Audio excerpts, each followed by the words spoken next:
slightest? Of course. I was going to say I'm a professional, but I'm not. I'm glad one of us is. No. Although I think you get better with practice. I think I do. Mm-hmm. Conversation's an art, isn't it? It is, absolutely. I'm sure you do get better. I think the more you do something, hopefully the better you get it, or the more comfortable you get at it anyway. But. Yeah, there's a theory in the gym world, though, that says if you're practicing something repeatedly over and over again with poor form, you get better at doing things with poor form. Okay, yes. So repetition is the mother, as they say. Mm-hmm. I guess you've got to make sure it's good reps. Yeah, I mean, I guess that's similar to self-talk, isn't it? If you leave that unchecked, most people's self-talk is pretty negative and hard on themselves.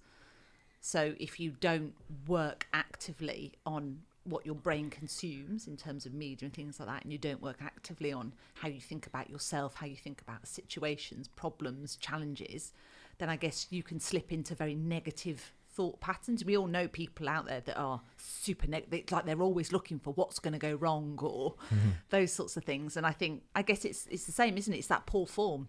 The more you practice something, it becomes poor form. In the same way physically it could be poor form and lifting weights, then a thought process can become poor form as well. Yeah. I'm really good at palate, so what I absorb, but the self-talk doesn't seem to have caught up. Okay. That's still that's still miles behind. Okay. And I catch it really late. Right. Like you battered yourself before you. In Right. fact, I don't even know if I know that I battered myself until someone says, "Do you notice how you talk to yourself?" Not me. You know, when people just like we're doing now in conversation, you think, probably not. Yeah. Yeah. It has to be. I think it has to be a very conscious process to want to change your self-talk. It's something, in the same way that if you were to pick a part of your body and say, I want to develop that part, you would then have to keep working on that part. You can't do all sorts of random exercises and expect just your shoulders to get stronger. Yeah. You'd have to. So it's the same with self-talk. Is you've got to make that conscious effort to say, I would really like to improve my self-talk. Like I want to become much more tuned into it and aware of it. And once you start to make those decisions, your brain will always help you. We have these biases. It's like if you want to buy a new car, suddenly the car that you're thinking of is the only car you keep seeing on the road. So if you do decide to focus on something, your brain will then help you do that. The question is it a positive or a negative focus? Do you do this naturally now? What, personally? Yeah. Do you catch yourself? Like, do you have to remind yourself about self-talk, or are there practices that you take part in? Like, how do you manage it? Thank you. Yes, please. Thank Parched. you. That's lovely. Did you make this one? No, I didn't. Okay. Would you like some sugar? She's not in. No, She's not in a that's great great, mood thank today. I'm in a great mood. It's you. Oh, it's always. Thank you. It's all right, darling. She likes me really, I think. I'm sure. Yeah. Do you take part in like practices each day that kind of make sure that your awareness is on how you're speaking to yourself, or do you just do this now without even? Yeah. I think I've put a good shift in on trying to develop that side of things. So no, I don't have to have like sort of have to start my day with mantras or things like that. No, it's I'm pretty aware of how my brain works. I'm pretty aware of when anxiety starts to come in and those sorts of things. I'm very good at being able to understand now, actually, is that proportionate to what's going on in my life? If I started to feel a bit more like, gosh, I'm, worrying about lots of little things, and it's like, well, what's the bigger picture? If there's something going on there, it's like, okay, then that's why I'm focusing on the small stuff, because there actually is something going on. If there wasn't, then it would be like, okay, so is that an old habit creeping back in again? Yeah. So even under times of like severe stress, you still manage to keep the decent self-talk at a good level that you're happy. Yeah. You speak to yourself kindly. Yes. Yeah. Yes. Yeah. You're a pro, Lydia. Yes, the holy grail. I've got to practice what I preach, though, haven't I? It'd be a bit like from a physical point of view. If you weren't looking after yourself, why would people trust you as a trainer? Yeah, that's one thing I'm very confident in the physical game. I do practice what I preach. What we're talking about now is it's work in progress. That's for sure. It's constant. It's tough, and it's learning at the minute. And I'm having similar conversations with guys of how to not let it consume you, because you can get so wrapped up in self-development that you miss out on like fun. And if you think, why do you do self-development? It's so that you can live a better life. Like you don't just want to do self-development. It can crush you sometimes. Like you feel like you're so far behind because you're always striving for something better, I guess. Yeah, absolutely. And that's the devil is in the comparison there. because it's are other people ahead of you, and the only person you can ever compare yourself with is you. Where was I last week on this? Where was I 6 months ago on this? Where was I a year ago on this? But I think there was something really lovely in what you said there, which is fun. I find that more and more with clients when I ask them the question of, they're talking about all these different aspects of their life, what's going well, what's difficult. And I come back to, okay, I get all of that stuff. And that's all really important, your relationships and your work and home life. But what do you do for fun? And it's amazing how many people go, well, I don't know. I don't really, it just falls off adults' radars, I think, having fun. I think if you were to ask how do you have fun without the aid of alcohol, then you've got a really kind of short amount of people that will be able to. Because my first mentor, that was his first question to me: what do you do for fun without the use of alcohol or food? I was like, now you've got me. Because fun traditionally was I work hard and Saturday night will be my party time.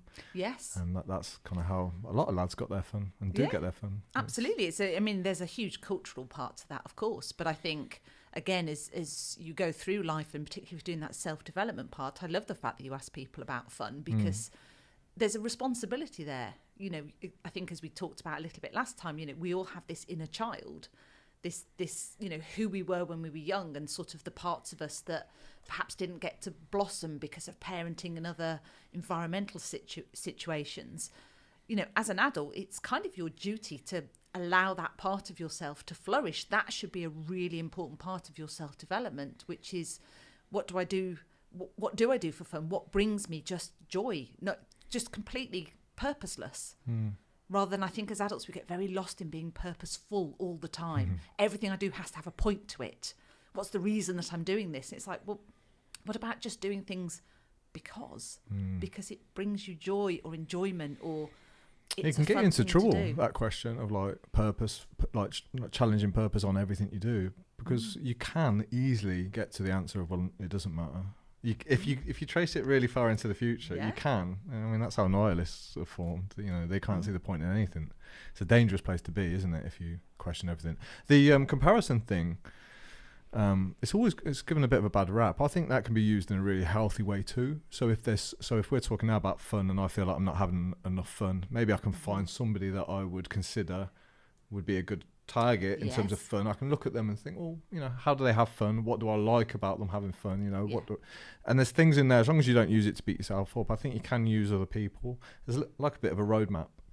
Yes. So they've done well in this area. I don't need to reinvent the wheel. Maybe I can learn something from them. Yeah. So comparison, I think, can be a good thing, depending on how you use it. Yes, I think what I hear more there is looking at other people for inspiration. What do I admire and respect in what you're doing, as opposed to I'm comparing myself. Comparison tends to fall into the negative. Look at what they're doing. They do all of this. I don't do any of that. As opposed to, they do all of that. How can I get involved? How could I be more like that? It then becomes inspirational and admirational, as opposed to comparative, which is they're doing this, I'm not. Yes, that's how you become resentful, isn't it? Yeah, and that's, again, it's an easy trap to fall into, for sure. But I think there are people that I look around at for inspiration rather than comparison. I think you're right. I think especially the older you get, your life becomes more unique, so you can't compare it to anyone else's. Your journey is so unique that it'd be foolish to compare it to anyone else's. But we're saying, like, I don't know what you think to this. How many self-development books do you need to read once you're past the age of like 40? Because surely you've lived a life by that point, and reflection should be the thing that maybe teaches you. Do you think? Like, do you really need to be learning at that age, or can you look back at what you've been through and say, well, this is when I felt best in my life, this is when I felt worse, this is when I felt more connected, this is when I felt least connected? Surely there's enough evidence there if you stop. Whether people do. Yeah, I think that's probably the key part. I think if you're prepared to sit down and look at your life, and that's one of the things that I love about therapy, particularly at the beginning with a new client, is I always get them to just walk me through your life. I know you've come to me for this one reason, but just walk me through everything. Who's in your family, who's what have been your experiences and all of that. And I think there's something incredibly deeply cathartic, but also very pivotal for people, be hearing themselves tell their own life story. And I think if you're prepared to do that, suddenly you yourself might begin to see patterns in there, or you yourself begin to learn those lessons, which is actually I can start to see now when was I at my happiest, when was I at my most motivated, and all of those different things. And I think from that situation, yes, absolutely. Why would you need a self-help book if you can look at your own life? As long as you've got a framework to be able to position it all in, you've got enough of an understanding about perhaps why you made some choices that weren't brilliant, or why you got into situations that were difficult, and that side of things. I think for me, I guess it's the age question of, do you need to do self-development books at a certain age or after a certain age? It probably depends how easy you find it to truthfully look at yourself. And I think that's something that a lot of people find very difficult to do, is to look at the ugly bits and look at the great bits and be really honest about, well, what was my role in all of that? That was my next question. I was thinking it's down to perspective as well, surely. So if I come to you for therapy, right, there's probably a good chance that I'm not in a good space. You know, my first session, probably there's something I want to change. So I can look back at my life in a completely different view, perspective. You know, maybe I'm down in the dumps, maybe I'm feeling defeated. Maybe the good things that have happened to me are justification for why I feel so shit now, because they're in the past. That was then. And something Alan always taught me, Alan Dovey from Working Minds, he always says, be very careful when you analyse your life. Like, don't analyse your life when you feel like shit. So he's always go behavioural first. So go for a walk, do something, and then analyse, because he feels that too much analysing can get you into further bother. Yes, I think it can do if you haven't got the knowledge, and I think there is a knowledge part to this, to be able to put things into context. And I think sometimes that's where self-development books or psychology books or anything like that, or therapists can help, because they can put it all into a perspective for you, which then helps it not feel, because it can feel for some people like enormously overwhelming, this kind of, oh my God, and I was once like this, and I treated people like that, and I made these choices and I made these decisions. Absolutely, I agree, that doing that when you're not in a good place, you're just fueling the negativity completely, because it's very difficult to see what went well when you're not feeling great.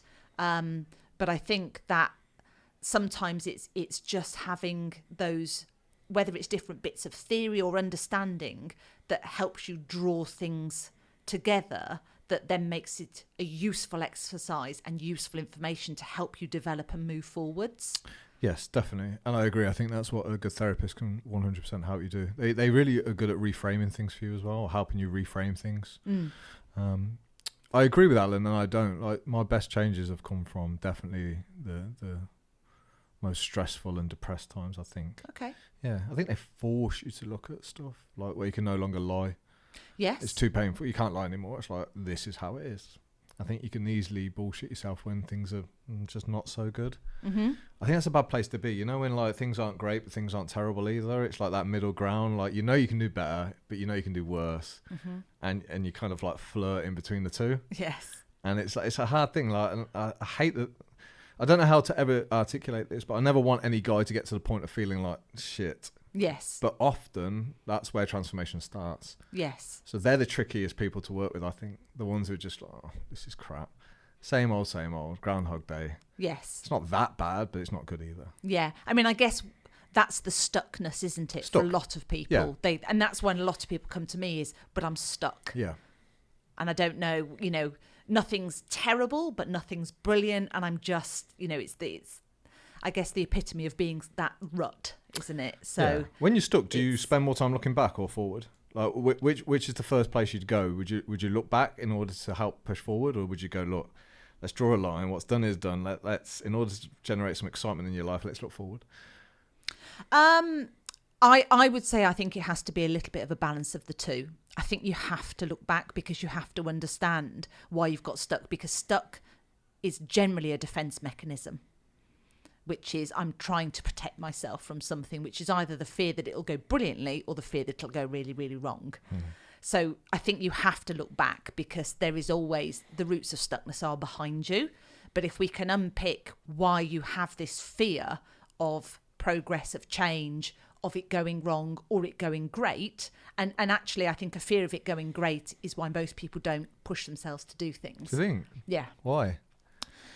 I would have thought it would have been that things go like tits up and go completely off track. And I think that's why that's probably the first place that people go to is, well, I'm afraid of it going wrong, because I think that's the easier thing to make sense of, because it feels more rational. Sure.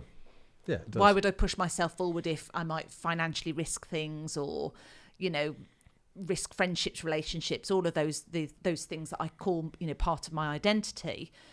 But actually, what if it goes right?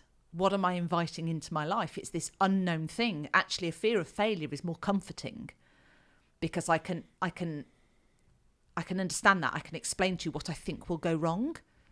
Can you explain to me what you think will go right, and how that will feel, and what that will look like, and what will the demands be on you then? Well, how will your life look? Yeah. What will happen to change the other people around you? Will you lose some people if it goes well? Yeah. So that's the sort of thing that I think actually most people don't realise is behind their stuckness. Is it's very easy for people to say it's a fear of failure. Most people don't realise actually it can be a fear of success. Yeah, I think the fear of failure becomes so predictable for a lot of people as well. But I do think it's one of the reasons people don't ever attempt anything as well. It's something I see a lot of. It's almost like they either aim so small to avoid the failure, or maybe you're bang on there, and maybe it is they aim so small to avoid that success.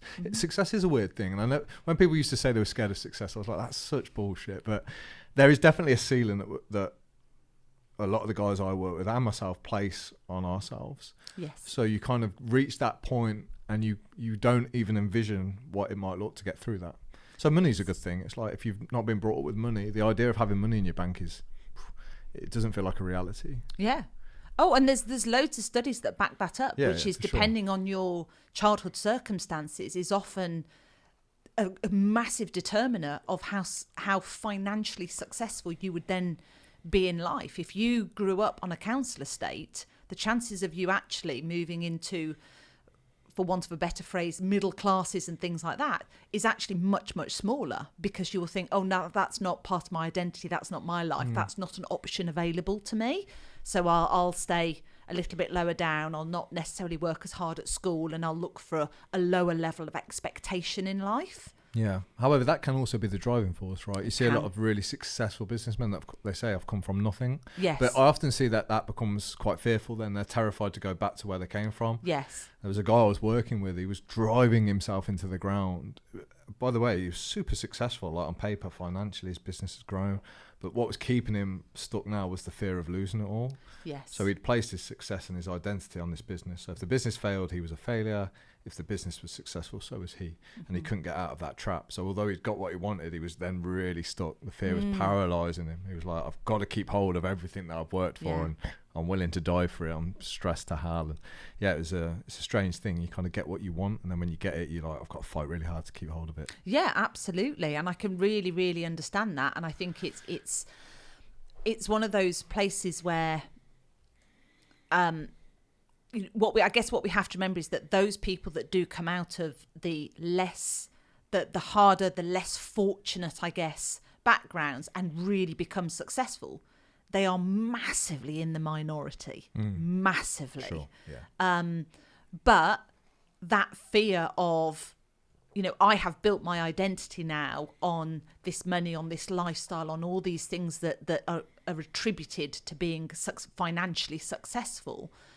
That the fear is that then I will lose them, as opposed to developing that stuckness into, are you successful in relationships?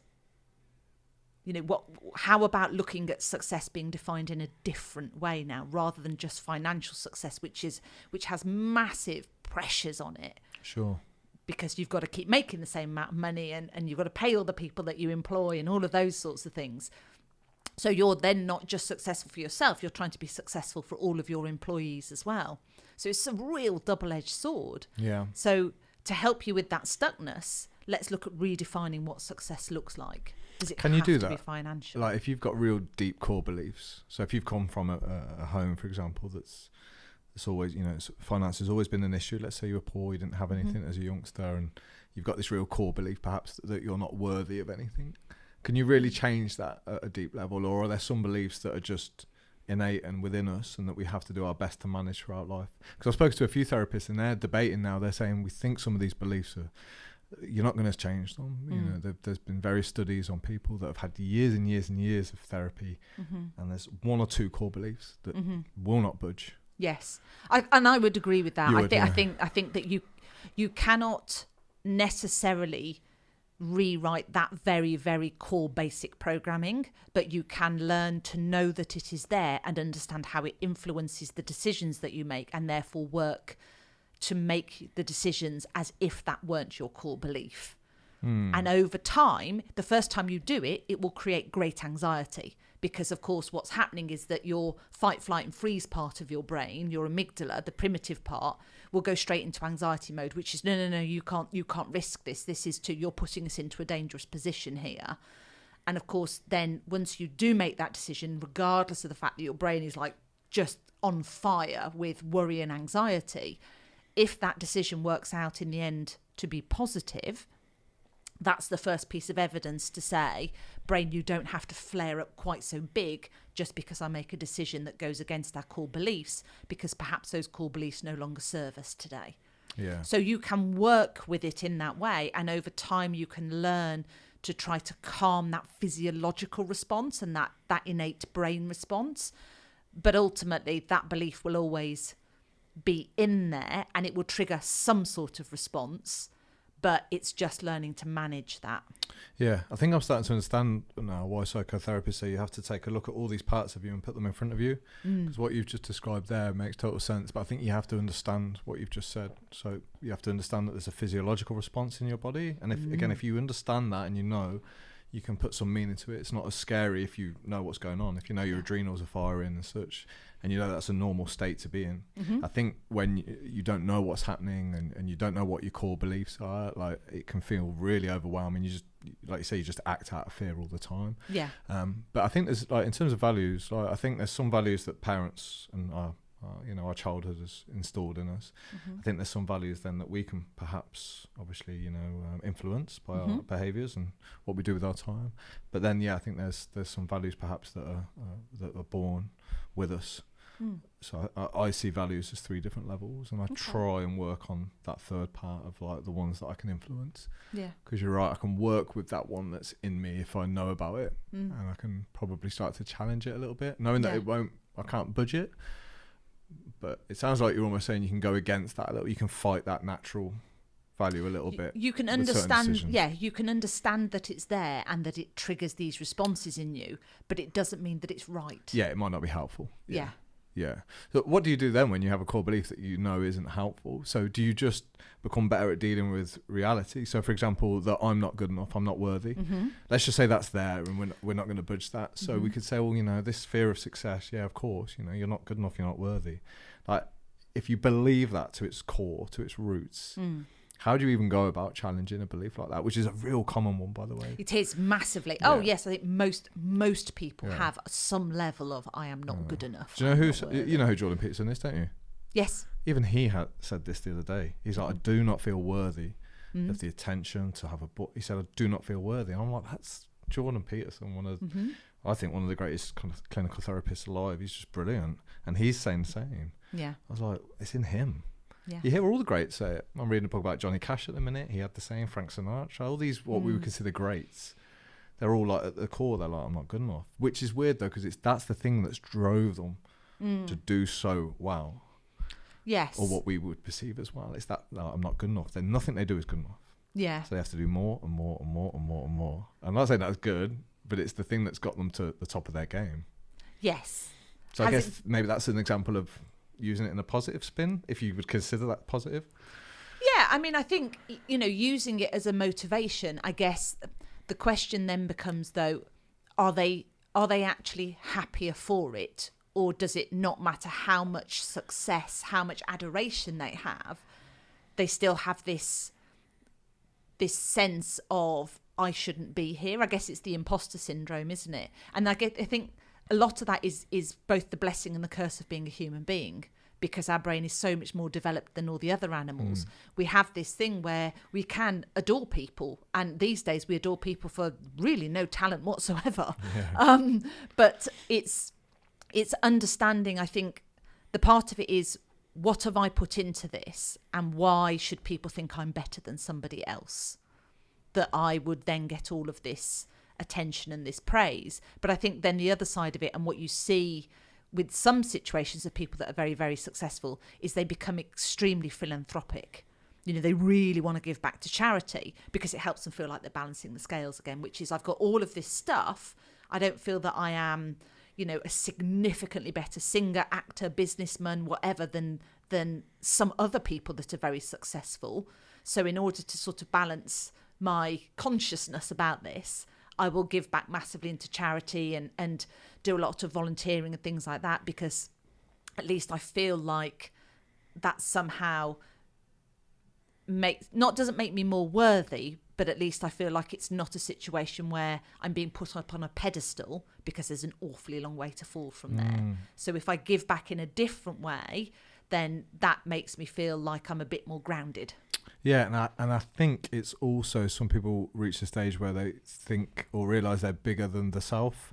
So a lot of people achieve so many great things, and like you said, there's still that feeling of there's something bigger and more important to do, and it often involves other people. So myself and a lot of the guys that I work with, they also want to balance the scales a little bit. They may have done things in their past that they are ashamed of, and now they're trying to make amends, should we say, with better behaviour. I know that's true. My and so I think that can be also a positive thing to come out of some not so good times. Yes, you learn a lot about yourself when you mess up and do things. Oh, absolutely. Mistakes are the greatest teacher there is. I think the difficulty, the shame comes in when we feel like I knew better, but I did it anyway, as opposed to, in that situation, I didn't know better. I do now, and I wouldn't try to do the same thing again. But we're assuming that there's total free will for the individual there, right? Yeah. See, that's and there isn't in the moment. There isn't. I don't think so. No. See, I can look back now at somebody. Let's say somebody who's on really off track at like 24 years of age, and you know, you could easily look at them and go, they're a piece of shit. They're doing horrible things. But if you trace that back to birth, to how they were treated as a youngster, I really feel like I'd be the same if I was in their shoes. So I always challenge free will a little bit. It's borderline like, well, how far do you go before it becomes an excuse? But I think you've always got to delve back to how people were taught and educated and their values and the kind of upbringing they've had, because some people have had a real shitty upbringing. Yeah. And you can see why they do things that aren't helpful for themselves. But often some of those people go on to be the best human beings alive, because they've tasted a life that they're ashamed of. They've hurt so many people and they realise it's not the path. And often it's people like that, like Jeff Thompson, who then go on to do some brilliant things with their life, because they know it's not the right way. It's not the right thing to do. And sometimes the only way to know what the right thing is to do the wrong thing.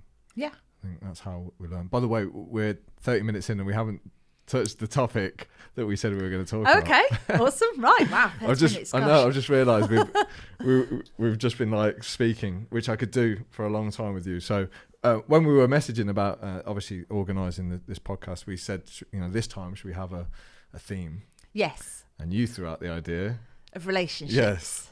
You're on your own on this one, by the way. I'm just going to shut up for the next hour.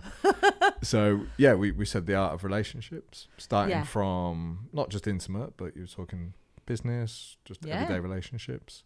Where should we start with this topic? Otherwise, like I say, I could have just gone off on a complete tangent. Well, shall we start with attachment theory, which is all about relationships? Yes, please. And you have to forgive me because I can't remember whether we touched on this in our last. That's cool. Last no, time. That's cool. We can repeat. So attachment theory is based around the fact that there are two predominant attachment styles. You can be securely attached or you can be insecurely attached. And I think we did touch on it very briefly because you asked about psychopaths. Could you be a psychopath? Yeah, no, I asked that. I was asking for a friend. Yeah. So the securely attached is less than 50% of the population. So to be securely attached, then you would have been brought up in a household where both of your parents were very securely attached people as well. So a secure attachment style is one where somebody has a really, really strong sense of who they are, who their identity is, what makes them up as a person. And they can build relationships with other people and they can lose people in their lives and they can grieve for them, but it doesn't fundamentally mean that they need to rewrite who they are because they lost someone. So who they are as a person is quite complete within themselves. Like they have their own hobbies, their own interests, they have their friends, their family, all their important relationships, their work and stuff like that. And bits of that can change and people can be lost for various reasons. But that doesn't mean that they need to go back to the drawing board and go, right, well, if I've lost that person, then I'll change for the next person that comes along and I'll be more like them again then. So they've got that really strong sense core of who they are as a person. So that's the secure attachment style. The insecure attachment style breaks into 3 different areas. So you can be anxious, you can be avoidant, or you can be ambivalent. So anxious attachment style is based on a core belief of, I think one day in some way you will leave me, let me down, break my heart, something like that. So the anxious attachment style tends to hold on to people a little bit tighter, checks in a lot with people. Are you okay? And, oh, you're going out again? Oh, don't go out, stay with me, and all of those sorts of things. So they can be the slightly more, whether it's the needy friend, needy family member, or whether it's in the intimate romantic relationship as well. They're just sort of, they want you around much, much more. The avoidant attachment style is based on the same core belief that in some way you're going to hurt me, leave me, something like that. But in order to protect myself, I keep just a tiny little bit of distance between us. So it's a little bit like I've got just 1 foot out the door, so that when that inevitable day happens, when you let me down, you hurt me, you leave me, whatever you do, I can almost save face a little bit and be like, oh, well, I wasn't that fussed anyway.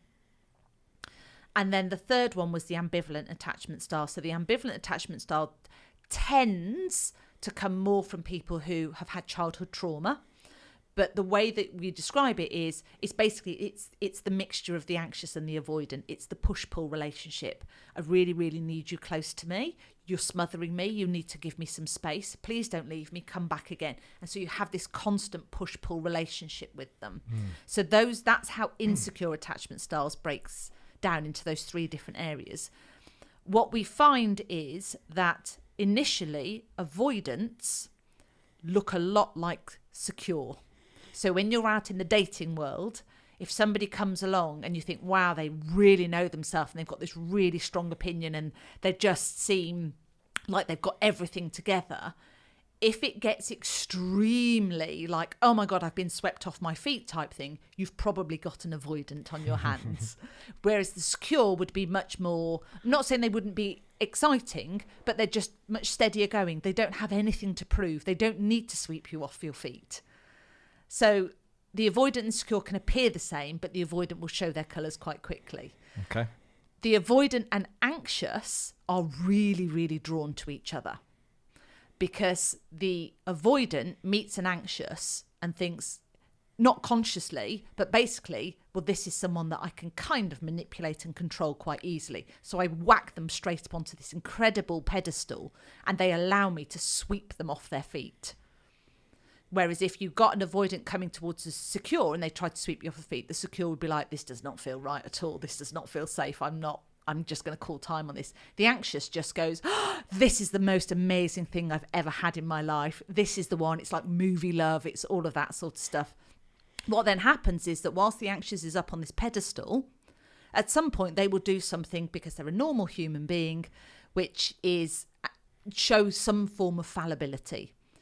And at some point they will show a form of fallibility that the avoidant goes, oh, well, that's not okay with me. And suddenly the anxious drops down off the pedestal and the avoidant starts to create distance, by which time the anxious is in hook, line and sinker. So they are then going, oh my God, the avoidant's leaving me, grab on even tighter. And the avoidant's going, oh my God, this is really smothering. I need to get out of here. I'm moving away. And so this cat and mouse game starts. And this is predominantly why we have quite a high divorce rate, because a lot of anxious and avoidants marry each other. Okay. Okay. Where do I go from that? There's a lot of information in there. It is a lot of information. Yeah. But again, as you're speaking, I'm like, yeah, examples of this, examples of that. I can see 100% what you're saying. So we're not just talking about intimate relationships, we're talking across the board here. Absolutely, yeah. Your attachment style will display itself in all of your relationships. So if you are an avoidant in the business world, you will just be extremely matter of fact with people. If you are an anxious, you'll be like, oh my God, how are you? How was your day? Are you okay? Are you feeling all right? Do you need something? Shall I get you a coffee? Shall I? So you get those different, they play out in all sorts of professional settings as well. They are most obvious in our romantic ones or in our closest relationships. You might get it between, kids and parents, or you'll get it in friendship groups as well. They can be very, very dynamic in those situations. It just, whoever you are most emotionally dependent upon will probably see or experience your attachment style more than anything else. Okay. So is the way to become better in a relationship to work on yourself and not the relationship itself? How does one go about getting better in relationships? I think starting with yourself is always a good place. What I would say is that studies have shown, and I know this myself, of when people start on like courses to become therapists, so they have to therefore start therapy. The course leaders will always say to you, you need to understand that 50% of this classroom's relationships will end whilst you are doing this course. Because when people start to look at themselves and they start to develop, if the other person doesn't, what you sometimes get is the divide appears, as opposed to it necessarily bringing you closer.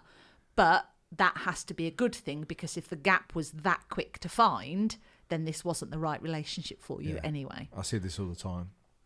So people improve or change, anything that threatens the other partner. Yes. It's change is scary for the individual. It's scary for the person that you're with too, because they might not want you to change. No. They like you just because that keeps you safe. Yeah. And people get really stuck in their comfort zones. Coming back to what you were talking about before about people pushing for success and that fear of success as well as the fear of failure. It comes back to the zones of learning, the comfort zone, the growth zone, the stretch zone. People don't like going into growth and stretch. That's I don't want to go there. I just want to stay in my comfort zone. And that's exactly the same in relationships. Does that mean you need two people that are on the same path then? So do you need two people that are dedicated and committed to self-development and self-growth? Because surely one person's going to get left behind if not. Yeah, I think what you need is, it doesn't necessarily have to be a commitment. What you need is two people who are willing to look at their emotional intelligence and develop it.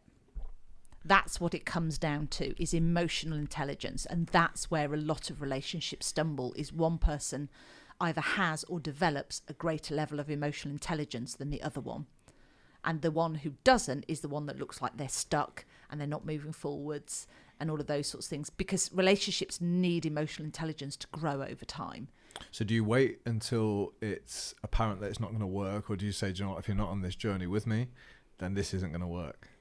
I think that's a massive personal one, really, because I think most people won't give up relationships quickly and easily. So not I think without trying, for sure. Absolutely. Yeah. I think most people would say at the end of any long-term relationship, they would say it probably should have ended 18 months to 2 years ago. But it was the hope that's the last thing to go at the end of a relationship. So that's what keeps you in it, even though it's not functioning well. And all of those is the hope that, but maybe if we just give it a little bit longer, or if I don't do this or he does do that, and all of those sorts of things. And the time invested in it, right? Often, sometimes if you've been in a relationship for a long time, you feel like you're justifying it needs more time because you've given it 15 years of your life. When in fact, it could be the opposite. You're like, I've given it 15 years of my life. I'm not prepared to give it another 5. Yes. What you said at the start there was really interesting about the stable upbringing, the stable kind of like, we'll call it mother-father roles. Yeah. Which I think we touched on last time. And I think this is probably on what we disagreed on last time, which was, and correct me if I'm wrong, it was the importance of having dad around. Yes. And that mother can't do all the roles, just like father can't do all the roles on his own, and the importance of having mum and dad. And I think I stand true to. I believe that to be important for an upbringing for somebody. Yeah. Do you think that is something that's essential, or do you think that somebody brought up in a single parent home can have the same understanding of themselves, the same security, the same kind of same success rate, should we say, as somebody who's brought up with mum and dad about? I think that if you are brought up in a single home, there is automatically a rejection in you, because where is the other parent? Unless there has obviously been like a death, then I think that's a slight, it doesn't hit in the same way, but then there's a different fear of loss. Yeah, I was going to say, does the child still know, even if it's death? Like, does perhaps he still feel a rejection? Where is dad or where is mom? I think obviously there's going to be questions. I think there's a huge difference between if there's been one of the parents has died, then I think that you're more likely to have a child develop a core belief of, if I love people too much, I could lose them. So there could be a fear of loving, so avoidant, or there could be a fear of losing, which is anxious. I think if one parent has just chosen not to be around, there is a much bigger rejection in that, which is they could have got to know me and they chose actively not to. Sure. So I think there's a real, definitely having two loving parents there is great. What I would say is, even in the situation of it being a single parent, it still takes a village. One person cannot raise a child at all. Two people cannot raise a child. There needs to be a village around them. That's why kids go to school. They need to have teachers, they need to have clubs, and they need to have more, and families, grandparents, aunts, uncles, whether they're related to them or not. Kids need all of that because they need to see that there are different personalities, there are different ways of processing, there are different views on things in life, and I can get away with certain things with some people and I can't with others. They've got to learn to sort of manipulate and lie, and all of those, they're all intellectual parts of development. Okay, let me challenge that a little bit in terms of, what if you're brought up in a big family and you've got male role models, you've got female role models, so it's interactive, your community's large, but it's not a healthy one. Is that more damaging? So would it be more productive for somebody who's brought up by mum and dad in a small community that set strong kind of values versus this big community? Because if you think now, it's probably easily to be influenced in a manner that isn't helpful. So social media, for example, can feel like a community. Yes. It can affect the way we all think and feel. So I'm wondering whether that's a good thing now, or whether there's a tipping point where this is too much now, and back to the village style, we only need an essential core around us to have a good upbringing. Yeah, one of the things that primary schools teach all the time is the one hand. Who are the 5 people in your life that you would go to if there was a problem or you needed safety and things like that? That's your core. Yeah. Outside of that, anything else is nice. It's an addition, but you need to have on one hand the people that you can trust and you can rely on. So that's kind of the core of where we get to. I think in terms of that, living in a much bigger sort of community, but there being negativity within that, as soon as there's negativity within that, that's going to affect things, whether it's small and there's not enough space to get out of it, or whether it's large and it's coming from multiple people. They're both going to have a significant impact on brain development and on core beliefs and things like that. What are the age of the children that are asked that question about the 5 people? So, what, 6 years old? Probably, yeah, absolutely. Do they know the answers to those questions, though? Or are they not just going to go straight to mom, dad, grandpa, grandma? But that probably is for most of the kids, but it's helping them understand. But what happens at the same time is that there are age-appropriate lessons around what do safe relationships look like and feel like. Yes. Like, do you feel like you have to be, like, do you sometimes, and they teach them about, like, if you get that feeling of butterflies in your tummy, sometimes it's an exciting thing, but sometimes it's a worry thing. So there's lots and lots of sort of relationship work that's done now as part of the curriculum that does start in primary school, young primary school children, because it's a huge safeguarding thing. Do you have children? Yes, 2. How old are they? 14 and 12. Cool. Do you ever concern yourself with what they're being taught at school? Yeah. Yeah, I think I would have some stress about. I'd want to know, because part of me would not want to get too involved, because I'm like, well, Alex, you can't change the curriculum, you can't, But part of me would be like, yeah, I want to know who your teacher is, and what they stand for, because that's important. Because teachers are, back in the day when I was at school, they were, you looked up to your teachers. Yeah. They played a big role in your life and your development. And I remember the good teachers and I remember the not so good ones. And it's strange because my favourite teacher, she was horrible, but in a good way. She demanded discipline. She was this little old lady, Miss Porter. She was probably 80, but you didn't fuck about in her classes. You learned, and I loved her. no one messed her about. All the big lads were terrified of her. Yeah. And she was great, and I loved her. And I look back now and think, well, what did I like about her? You know, she commanded respect. She taught you. She got me my best grade because I actually came out of every single lesson learning something. Yeah. And she was brilliant. And now I always think now and look at the teachers around. I'm like, I'm not sure I'd want you teaching my child. But I guess what you're describing there is someone who had really healthy boundaries. And that comes back to attachment styles as well, which is how do we set boundaries in relationships? What do we say is okay? And what do we say, I'm not okay with that actually? So, and again, that's something that that children are being taught in school as well, which is about how do you set boundaries, how do you set body boundaries, but how do you set relationship boundaries as well with people? Yeah, and they're really important. And I think they're really important to understand yourself and then start the relationship off with those boundaries in place. Because I think people find their boundaries often through the relationship, and you have to go through that horrible process of trying to change things. And I think if you know yourself and what you want, then relationships are a lot easier. Yes. But you often find your boundaries through the art of relationships. Like I've learned a lot about myself in relationships. So all this self-development stuff, by the way, excuse me, it's great, but you kind of have to play the game. Yes. So on my own, I'm great, man. I'll crush it. Do you know what I mean? I've got I can deal with anything on my own. But you put like emotion in the mix and heartache. It's like, oh, okay, this is a different game now. It's like the self-development is like it's not the pitch where you really play the game. It's like the training ground. But at some point you have to step in and test it. And there's nothing better than somebody who you love testing you. Because that's when you'll really know about yourself and how controlled you are over your emotions. Because to feel upset and heartbroken and still be a nice person, that's the fucking hardest thing ever. That's the hardest thing ever. What are you smiling at?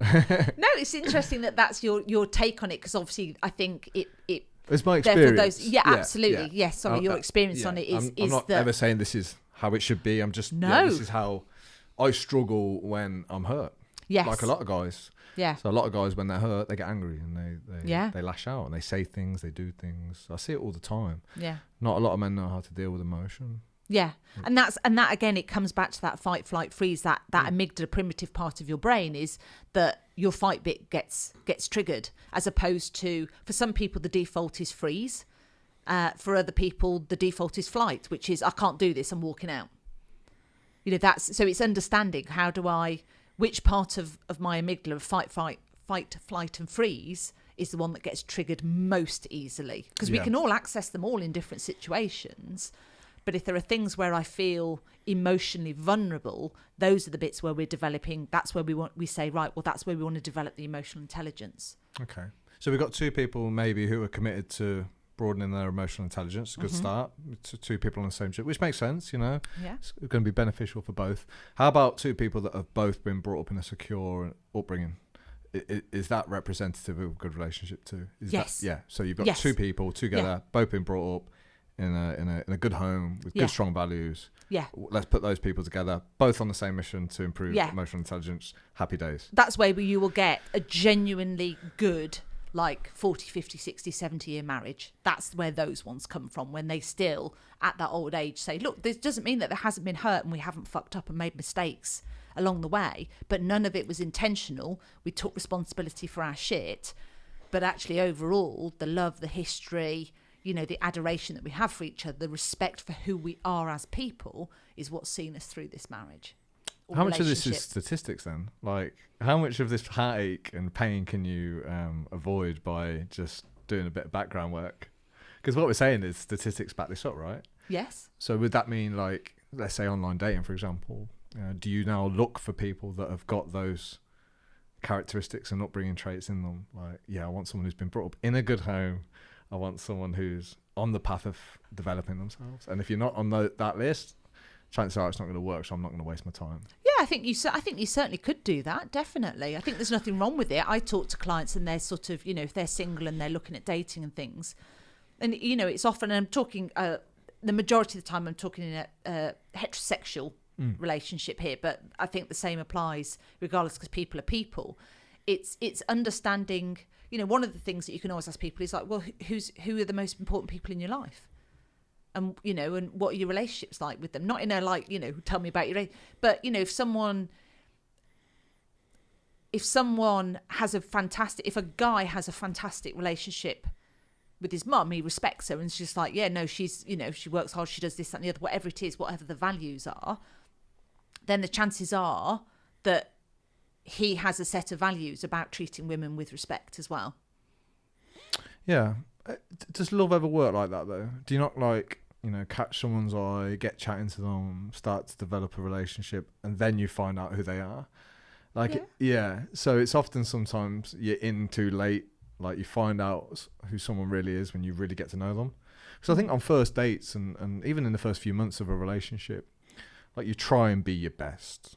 Like, you just do. And that's not saying you fake it, but like, you want to show up, you know, and you want to do well. Like, you know, and I don't mean that as in that I'm going to really try and impress this person. I mean, you just, you know, you want to look the part, you want to smell good. You don't want to turn up not making an effort, because I don't think that looks good. So you often show up front, you show the best parts of yourself. Yes. And you feel pride in that. And they're genuine parts, by the way. I'm not saying that they don't exist. It's just behind those best parts are probably some things that you're not so proud of. Yeah. That come out later in the relationship. So maybe your guard comes down, or perhaps you just can't keep that level of standard up for 6 months, 12 months. So you start to expose parts of you that you don't like, and then the partner sees them. And then there's two things going on. Then your partner's seen some of the worst parts of you, and you've shown your partner some of the worst parts of you, and you know you've shown them it.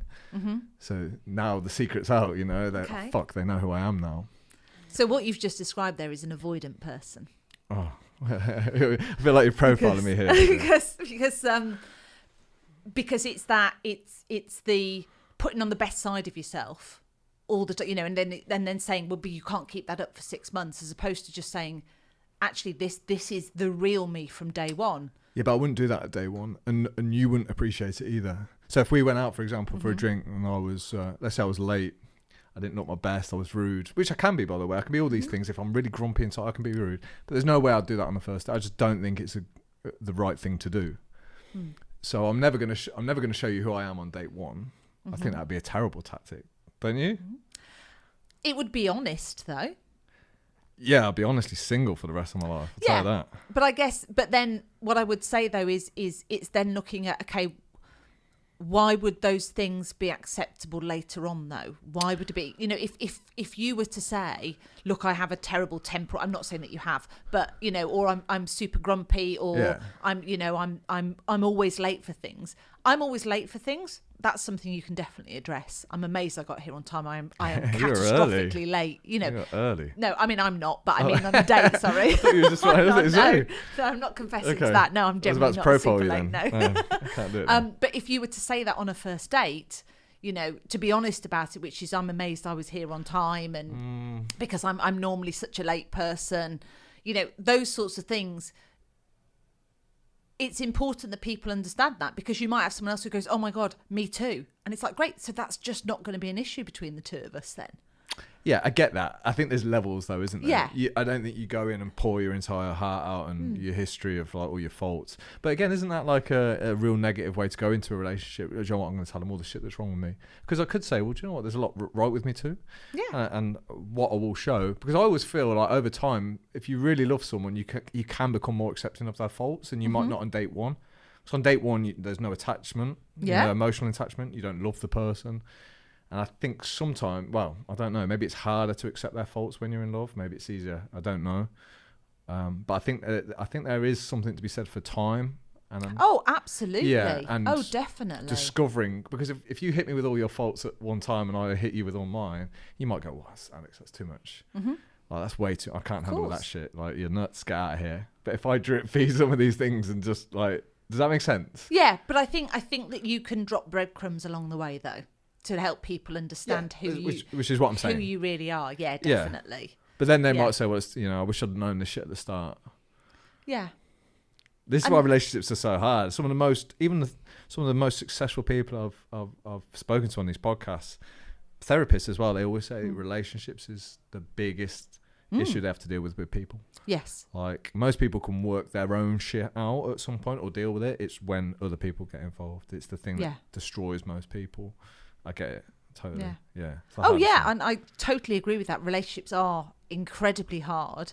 And I think the thing is that when it's a good match between two people, and inevitably, I guess the difference for me is, what is it that you bring into the relationship that makes it go negative versus what happens in life that are just difficult things that you end up going through? Say that again. So what is it that you bring to the relationship that makes it go negative versus what are the things that life throws at the two of you that you then have to go through together that might also be shit? Yes. Those two things are very, very different. And it's the second thing, isn't it, that forms bonds. Yes. So the struggles that you've been through with your partner, the struggles that I've been through with my ex-partners, they're the things that sometimes bond us. Because when you come out the end of those, you feel like you've developed some strength together. Yeah. This is what they say a lot of points where people drop out of relationships. It's so hard to know when is a good time to drop out, because the turmoil that you're going through now might be the making of you. Yes. Could be the breaking too.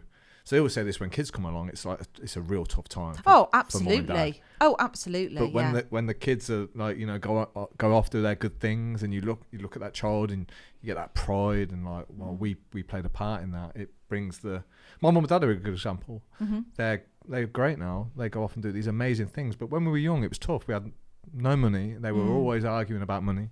It was stressful. Dad was working nights, mum was working in a fruit and veg shop. It weren't easy, and they would row a lot. But when they got through that, and now for the first time in their life they haven't got to worry about money, they're all right. Yeah. But I think it's the difference, and again, I think sometimes attachment styles can help with this, is your ability to see whether it is environmental or whether it is about the people. And I think sometimes the environmental gets lost in, I think it's you're the problem here, not actually we're going through a lot of stuff and we are still strong, even though there's all this crap going on in our lives, versus there's all this crap going on in our lives and now I'm going to start taking that out on you. Okay. How can you differentiate the two when everything's going on, when it feels like there's so much to deal with? How can you determine, well, this is the environment playing its role, or this is me? And I think that's the bit where it's the emotional intelligence where you take responsibility, which is, look, there's all this stuff going on at the moment and I'm finding that hard. And I know myself well enough to know that it triggers me in this way. It creates these sort of behaviours in me. I'm owning that, and I'm trying not to get too grumpy with you or to be too controlling or to have to be constantly talking about things that worry me and not making any plans for the two of us for the future, where hopefully this won't be happening, or we could just have a nice night doing something else. Being able to articulate and take responsibility for, this environmental stuff is going on and this is how I'm managing it, and it might not be brilliant, but I know it's not brilliant and I'm trying to not let it continue like this. Yeah. That suddenly creates an enormous amount of compassion in your partner, who goes, yeah, don't worry about it. Yeah. As opposed to, I'm going to have a go at you, you're going to have a go back at me, and now we're knit. And actually it's just environmental, and neither of us is taking responsibility for how it's making us feel and the different behaviours that's triggering in us. And that's why you get people that end up separating. And they go, well, we went through this really difficult time. And it's like, yeah, but if you hadn't, did it have to go this way? Or could you have actually communicated your way through that by taking responsibility for how that's making you feel? Not you do this and you do that. That's when it goes wrong. Responsibility is a tough one, yeah. I think it's what we all need to focus on. But there are very few people courageous enough and brave enough to take full responsibility for their own behaviours. So if I bite your head off, it could easily be your fault. If I lose myself, could easily. Yeah. And then you could be the downfall of me easily, and you could be the reason why I feel like shit. And then all of a sudden you pour all of your where you find yourself onto another person. And that's how you become really bitter and really resentful. And that's how you can end up hating your partner. Well, because you feel like it's their fault that you feel like this. Resentment studies show that resentment, once that settles into a relationship, you may as well just end it tomorrow. It's a really hard place. It's a hard place to come back from resentment, because resentment is really strong feeling. It's a really strong feeling. So it's, if you get to the point of really resenting your partner, how are you ever going to look at them compassionately and trust them with your emotional welfare again? If you resent them for what they've done or how they've handled something or all of those sorts of things and how they've hurt you, Because resentment is basically a feeling of hurt. I resent you because I feel like my life has changed, and that's hurt me enormously because of the things that we've been through, and either how I've handled it or how you've handled me or how you've handled it. Yeah. So here's a scary stat, and I apologise if these are inaccurate. I can't remember where they were from. 50% of women cheat in a relationship and 65% of men do. Okay. Which is staggeringly high, right? So all that hurt that we were just talking about, there's a good chance that you'll experience it. If you find out, I'm guessing. Yeah. Which I don't know what's worse. I think I'd rather know. Okay. But you enter a relationship kind of knowing that is... Because I don't believe in all this fake positivity of like, my partner would never, ever do anything to me. I don't believe in that. I think we're all human and you never know. So everybody's capable of cheating. Everybody that's is. how I see it. So it kind of like... But it's a choice. Yes. It's like, how do I prepare myself for that to be a reality without it ruining the relationship? So I want to be so comfortable in myself that if they do, it's their loss. But part of, and that's just voice, that's just vocal, but part of you is like, please don't fucking cheat on me. Of course. So that's where the anxiety comes in as well. Yeah. There's probably a bit of anxiety, a bit of avoidance. Can you have all of these traits in you? So, you know, you talk about, you know, you might be anxious, you might be the secure, you might be, you know, the please don't leak. Can you have all of those in you triggering off at different times? Your attachment style can change. So that's possible, but it takes work or it takes life events to change it. So you can be secure and then you can be treated in such a poor way that in the end you end up becoming anxious or avoidant. Equally, you can be anxious and you could go into a relationship with a secure person and actually you could become much more secure over time. Avoidant is a very difficult one. Right. Avoidant takes a lot of conscious effort for an avoidant attachment style person to try to become more secure because they have to start trying to relax into the relationship and trust to stop that foot being 1 foot out the door and actually allowing that door to close and saying, right, it really is you and me. And yes, you may hurt me, but I have to trust that you wouldn't do it intentionally, that you are a person who wouldn't intentionally go out trying to hurt me. Doesn't mean that you won't fuck up in some way. You might do things and I think, well, I didn't appreciate that or I didn't like it. But to trust that it wouldn't be where you actually go off and have a relationship with somebody else. Yeah. It's never, is it ever intentional? Maybe. I don't think the majority are intentional. But they do become intentional. The second that a line is crossed, you have a choice to continue that or to shut it down. So there is an intent in there, which is, and what you have to remember is that the reason people cheat is because somebody comes along and lights up a part of themselves that they've forgotten about. That is not the problem of the partner that they are in the long-term relationship with, and that is not that this new person is magical in some way. All it does is it points out to the person who is in the relationship and is now cheating, you forgot about a part of yourself and you haven't developed it and loved it in a long time. And this new person's come in and they've sparked that part of you again and you've gone, oh my God, I love who I am when I'm with them. So you don't think there's any blame ever on the person who's cheated their partner? You don't think there's ever any blame? Because I sometimes hear people say, oh, you know, I understand why my partner cheated. You know, I wasn't giving them the attention they deserved. I'd kind of like stopped committing myself to the relationship. I'd stopped giving them my time. You don't think there's ever any blame on part? Oh no, I think that we all have a responsibility that when a relationship goes wrong, any relationship, professional, friendship, you know, romantic, family, what was your role in that? 100%. There's something for you to learn in here. Somebody that was important to you, that you'd connected with, either you don't want to be in their life or they don't want to be in yours anymore. So what was your part in that? So of course there's something to learn and develop there, definitely. But what I am saying is that what sometimes happens is the person cheats, says, well, it's because they forgot about me and they did this and they did that. And it's like, no, it's because you also forgot about you and you expected them to keep feeding all these different parts of you. They may have taken their eye off the ball and they may have been a bit shit in some way. But what was your role in that? Why did you let it get to a point where you were allowing them to treat you in that way without saying to them, do you know what? I'm starting to feel like we're not connecting properly. I'm starting to feel like these other things are happening. Let's see if we can work on this. If they can't work on it, then you don't need to cheat. You just need to decide whether you want to stay in this relationship or not. Yeah. So you get two secure people together, happy days. You get a secure and an anxious. The anxious can become more secure. Can be, yeah, absolutely. Yeah. But they can also kill the relationship because the secure can go, secure wow, can this is become just more way anxious. too hard work. Yeah. And then anyone who's with avoidance is in trouble. Is that what we're saying? It's a tough road. It's a tough road. It doesn't mean that they can't be relationships that work, but I think both people have to understand that one person has that particular attachment style and this is how it presents for them in this relationship. And then you can make a choice about, is that something that I want to put up with or not? Where would avoidance show up in a typical relationship then? Let's go from the guy's perspective. Like if a guy was showing signs of avoidance, what would it look like? Starting to disengage can be critical. Yeah. So it could even be starting to say, well, I don't like that, or just appearing a little bit more disinterested.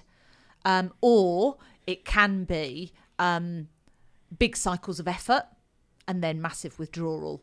And within that, the criticism can come from, well, I would have done that, but you did this other thing. So avoidance can lead into gaslighting. Explain this term, gaslighting. So gaslighting is where you've done something wrong and you make it the other person's fault. That's the simplest way I can think of describing it. Yeah. There's some good documentaries on gaslighting on Netflix, actually. Again, real common. Yes, yeah. I horrible term. I don't know where the gaslight... It's a really weird Kit taught word. me, but I can't remember. I'm terrible. I learn so many things and I forget them. It's really frustrating. I'd be really smart if I could store all the information. I totally know that Seriously, feeling. Yeah. Like I know someone told me where gaslighting comes from, and I can't remember. But you've just described a high percentage of men. Okay. You have. Because that effort, isn't that just like, okay? So let's just say I'm an avoider. If I don't put in the effort, would that mean I'm not trying? So if you're an avoider or someone who's in that place of avoidance, surely you can't just put your hands up and go, I'm an avoider, I'm done, I'm fucked. So you have to try, don't you? Yeah. With the reality of you are going to slip back at some point. Yes. So doesn't that become part of the process? And don't you need a partner that's understanding of that and says, Yes, and definitely. is that the negotiation where you go, I know my partner's trying, I accept he's going to fuck up. Yeah. But I'm willing to give him chance 2, 3, 4. Depends what your boundaries are. Yeah, absolutely. As long as So it I doesn't can go do, outside you can do these certain fuck ups, but you do these other ones and we're done regardless, no negotiation. I don't care if that's your attachment style, I'm done. But there are other things where it's like, look, I can feel that you're drifting away again at the moment. Perhaps you're under pressure, you've got stresses in other places. Perhaps this is starting to feel a bit more meaningful for you. Okay. And then it's for the avoidant to go, yeah, actually, this is starting to feel a bit, I feel a bit like my feet are against the flames here. And it's like, okay, Otherwise, let's sit with that feeling. What is that like? What's wrong with it? And again, I guess that's where therapy and things like that would help, where it's the avoidant comes in and says, I'm finding this, there's a lot of pressure on me at the moment. Okay. That doesn't mean we have to take the pressure off. Sometimes it's about learning to sit with the feeling. Yeah. I mean, I think that's fair, because it would be horrible to think that people think that they can't change their ways. So if you're an avoider, a bit like I am, I guess, it's kind of like you want to know that there's a path back in that you can improve, but you kind of know yourself so well that you need a little bit of respite and a little bit of leeway, because you're not going to get things right all the time. And I think if you go into that knowing you've only got one chance, you can think, well, I'm just not going to try because I'm going to mess up. I know myself well. So I think that's important. I mean, these relationships are tough. It's strange. The things that, like I say, the things that hurt you the most are often the things that you care about the most. So I heard a question the other day. It was great. It was like, instead of asking what you want, ask what your soul wants. And I think at a deep level, all of us want to be able to love and to receive love. And I think if you can't do that, I don't think you'll ever live a fulfilling life. Yeah, well, I would think that's what we're wired for, basically. We are still emotional creatures, and connection is hugely significant to our well-being, physically as well as emotionally and mentally. We need to have that connection. We need to know that there's people that we feel safe with. And sometimes, attachment styles and other life experiences create these walls and these ways of keeping people away to stop us from getting hurt, because that's what we have to remember is ultimately avoidance particularly, and ambivalence as well, because they're that push-pull, they're that mix of the two. So ambivalence are even more exhausting. I mean, that's a really, really tough one to change. Ambivalent attachment styles, that push-pull thing, that's because it's come from significant trauma as well. It's of just emotional needs never really being met as a child. So again, let's have another practical example of that then, how that might show up.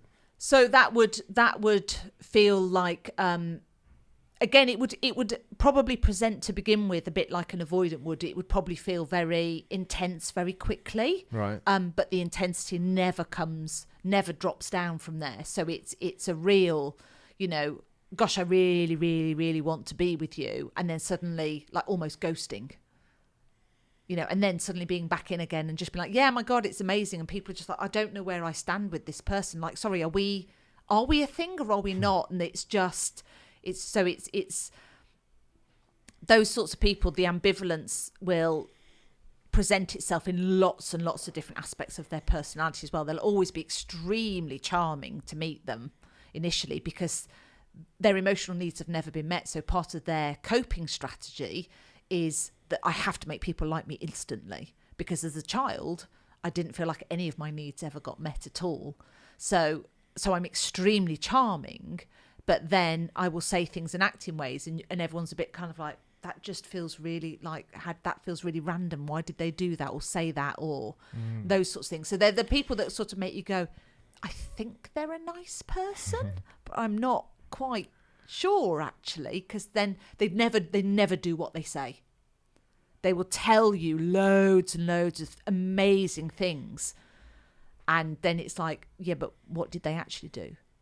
Oh, well, no, but because they had, and it's like, no, don't make excuses for them. What did they then actually do? They promised you or told you, or they said this is what was going to happen. What did happen? Well, none of that actually happened. It's like, and there's your ambivalent person. Freaking me out, Lydia. Because? A bit of everything. Yeah, I just resonate with what you say. It's scary to have a look, because you never want to think. You always want to think, well, that's other people. You never want to think that stuff's in you. And I think I speak for most men. In fact, one of the things that I always get commented on the podcast is that hopefully I do a good job of this. I speak for a lot of other men too that might not have the courage to step forward and go, you know what, I do that thing. Yeah. I do that disengagement. Yeah. I do that thing where I turn my back and withhold love. It's real common. Yeah. I think men are sometimes stuck in a battle as well between their own purpose, their own mission, because we are also wired for that. I think, we're perhaps get caught in this battle between, should I go off and follow my own path versus should I just, settle down at home? And there's also a thing with women that surely higher status men are more attractive. Well, I think statistics back this up. Like, if you have the choice between a loser or someone who's successful, like, who are you going to pick? But that depends on what you determine as success. Sure, but let's say financially secure, passionate about what they do, because that's an attractive quality, when someone's passionate about something. So we had this conversation last week with a guy called Pete. We were talking about guys who can play computer games. Like, is that really an attractive quality? Someone who sits in every evening and plays computer games. It's like that guy versus the guy who's after it, trying to grow something or do something good. But that guy who's after it is not going to be around as much. And I always find it's hard for guys to play it right. It's like the vulnerability thing. It's like, well, vulnerability is good, but how much vulnerability is too much? Because if all I'm doing is showing you my vulnerable side, you might go, Alex, toughen the fuck up. Get out there. Let's get some work done. But it depends in that situation whether you're using vulnerability as an excuse or a motivation.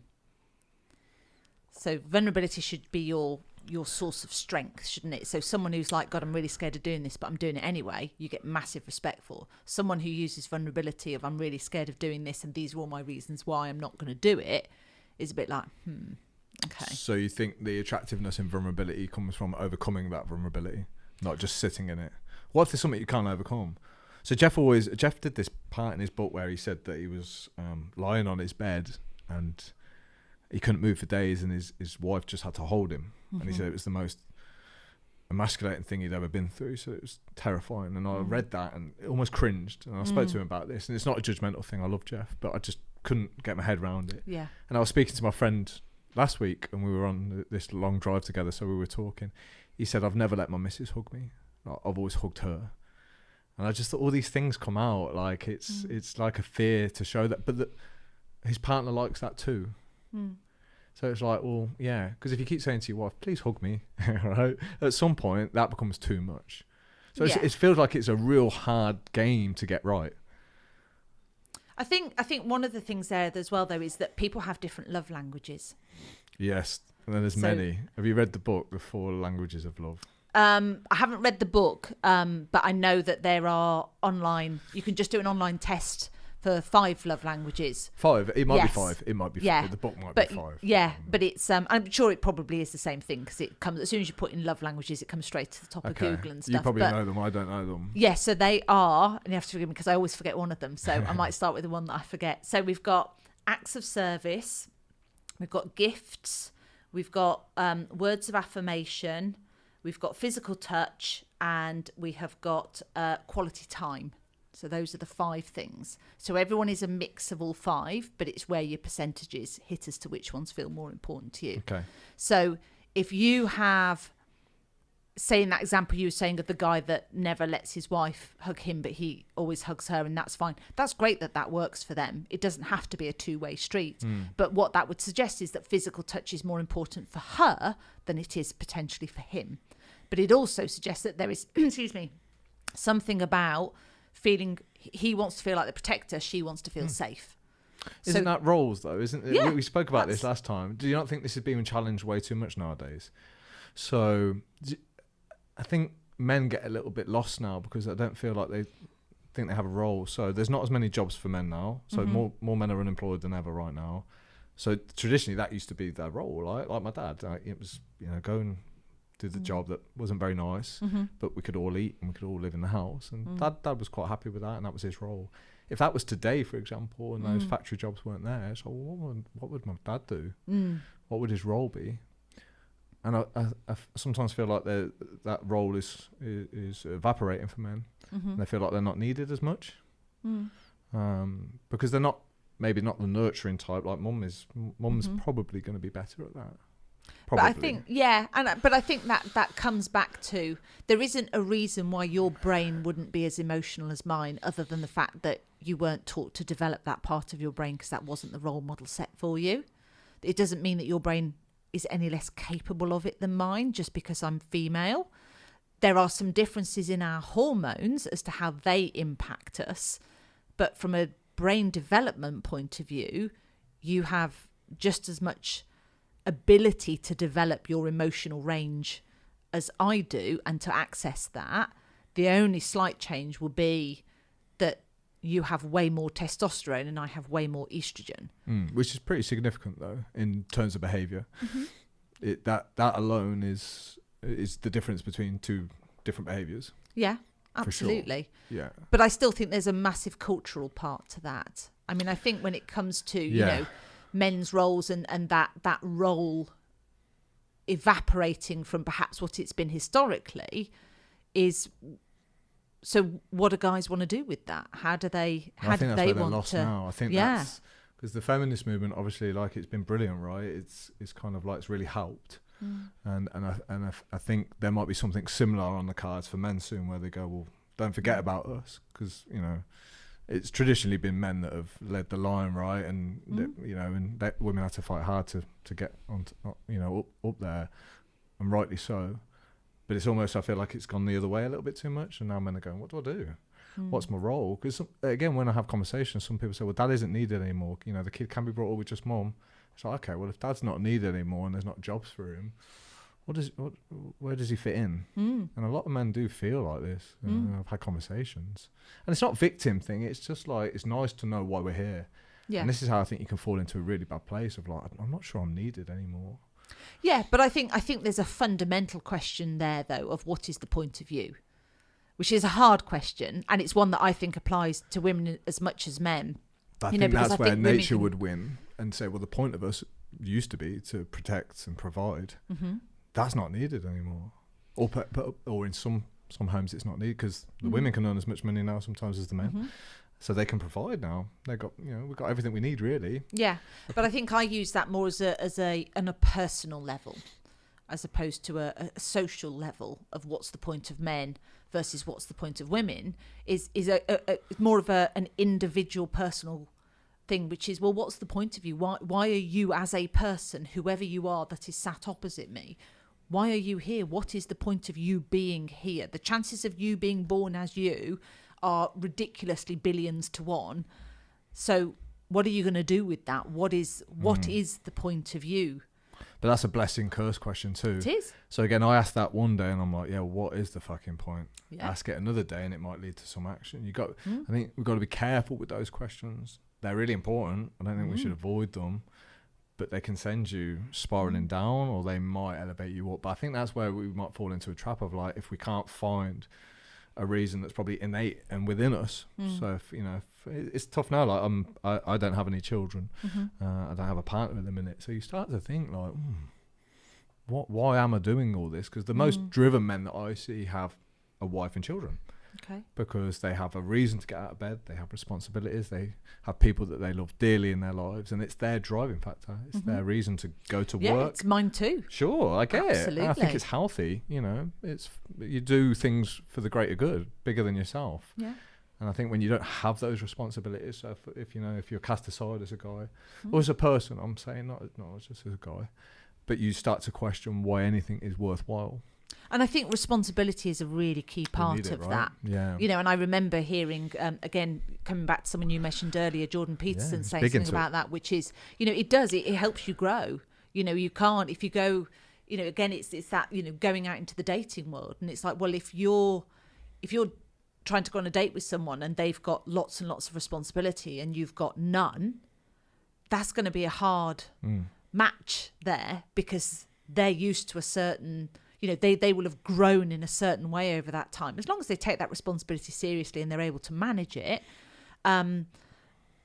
So I think finding things that you can be responsible for, it doesn't have to be kids, it doesn't have to be a partner, but finding other things you're responsible for, creating a community, something that you want to keep active and you want people to feel connected with, all of those things, that's a responsibility that you've created out of nothing. Yeah.